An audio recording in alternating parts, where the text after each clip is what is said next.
général.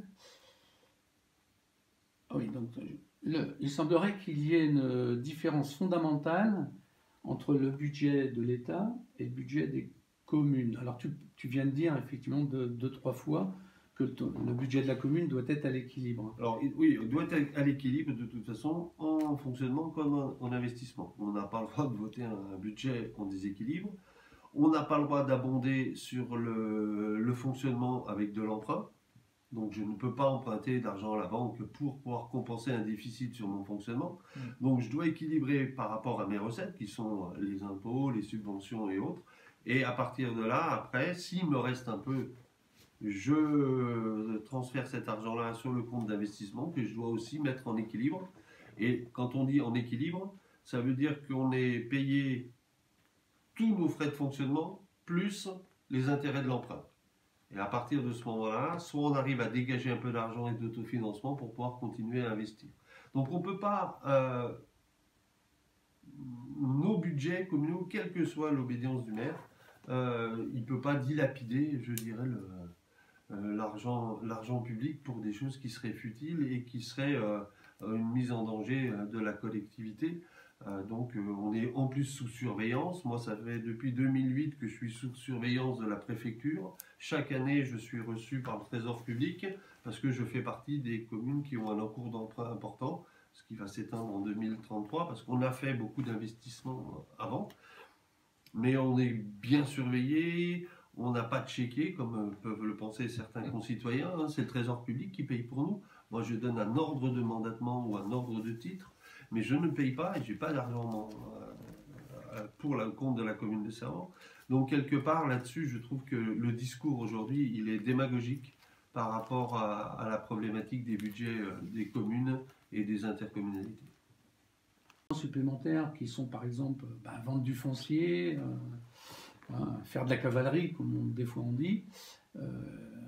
Comment ça se passe pour toi?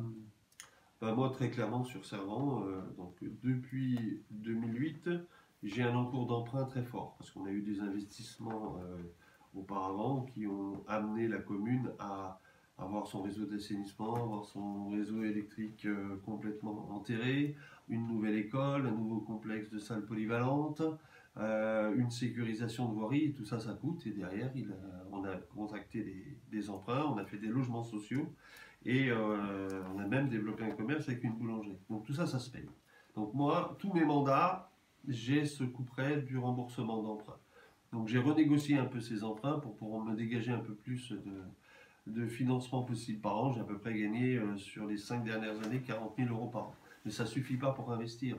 Donc forcément, le capital foncier des communes peut permettre à un moment donné d'aller, surtout dans notre territoire, parce que je pense que dans la Creuse, à 25 euros du mètre carré, la réflexion serait complètement différente. Mais ici, quand on est à 250 euros du mètre carré, nous à peu près à Servan, ça vaut une petite somme et ça peut mettre 300, 400 000 euros à un moment donné dans les comptes publics pour un projet particulier. Par contre, il faut faire attention parce que si on dilapide tout le foncier de la collectivité, les équipes qui arriveront derrière, ils n'en auront plus. Donc il faut en même temps, je pense, jouer sur cette corde, mais ne pas oublier de recapitaliser aussi en rachetant du foncier quand il est encore disponible, quand il y a des opportunités, pour avoir une surface foncière qui puisse être encore mobilisable, soit pour des projets communaux, soit pour de l'investissement s'il y avait besoin de monnayer et de vendre ces terrains. Mais aujourd'hui, dans la restructuration des grosses collectivités telles que des villes comme Thonon, Annemasse, eux, ils ont des plans fonciers importants à mettre en place pour la restructuration interne, c'est-à-dire reconstruire la ville sur la ville. Et pour reconstruire la ville sur la ville, il faut être propriétaire des bords de voirie. Pour ceux qui connaissent Annemasse, tout le travail sur le tram n'a pu se faire que parce que la ville d'Annemasse, à un moment donné, a acheté toutes les propriétés qui étaient le long de l'avenue de Genève, de manière à pouvoir retravailler la voirie, reculer un petit peu les habitats et reconstruire aussi sur la ville, Donc c'est un des moyens. Plan public territorial. Oui, alors toi aussi. Par exemple, dans le cadre du plan de finance, comme quoi dans les économies qui sont faites, il y a la réduction du nombre de personnel de la collectivité territoriale. Et puis dans l'enseignement, 4000 postes. Voilà. Puis à partir de là, j'essaierai de... Ouais, d'accord. Okay. C'est 100 000, je crois, dans la fonction publique territoriale. Oui, mais je crois que c'est pas un pourcentage plutôt qui a été demandé de baisser de tant de pourcents la masse salariale des... Ouais, je crois que ça représente 100 000. Dans ce projet de budget, donc, on veut forcer aussi donc, les collectivités territoriales à réduire le nombre de leur personnel. Est-ce que c'est une bonne voie? Alors, la création des intercommunalités, même si ça a été vanté comme ça par beaucoup, et notamment à droite, comme des économies d'échelle, aujourd'hui on est très conscient que les services sont indispensables, que l'échelle de l'intercommunalité pour moi est la bonne, mais derrière il nous faut des personnels qui soient qualifiés et en capacité de pouvoir rendre le meilleur service à la population. Donc forcément ça a gonflé les effectifs de la fonction publique territoriale, mais le besoin il est là. Et aujourd'hui, quand on voit que sur ne serait-ce que notre agglomération de Thonon, 85 000 habitants, on a encore 70 postes non pourvus. Parce qu'on ne trouve pas. Et on nous demanderait en plus de réduire la voilure. Alors, on ne s'en sort pas parce qu'on n'a pas assez de personnel et en même temps, on n'arrive pas à recruter. Alors, je pense qu'avec tout ce discours-là, c'est pas ça qui va mobiliser les jeunes d'aujourd'hui à vouloir travailler dans la fonction publique.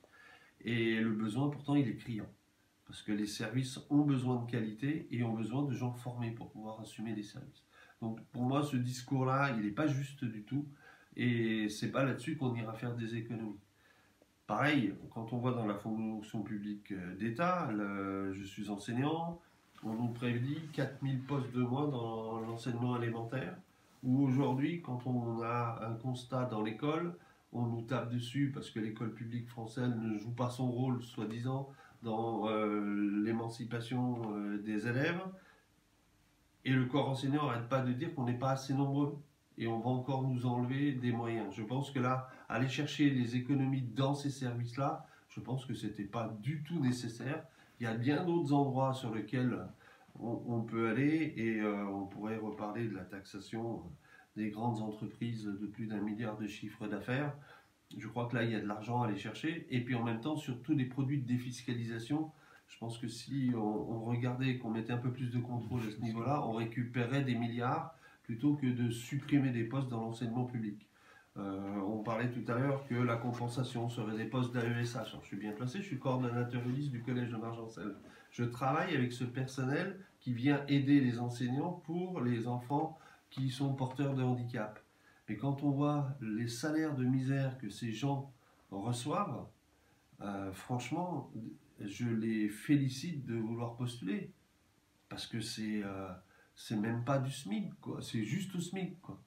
Et c'est impensable de pouvoir dire qu'à un moment donné, on va améliorer la qualité de l'enseignement public en renforçant un petit peu ces postes d'AESH et en supprimant des postes d'enseignants.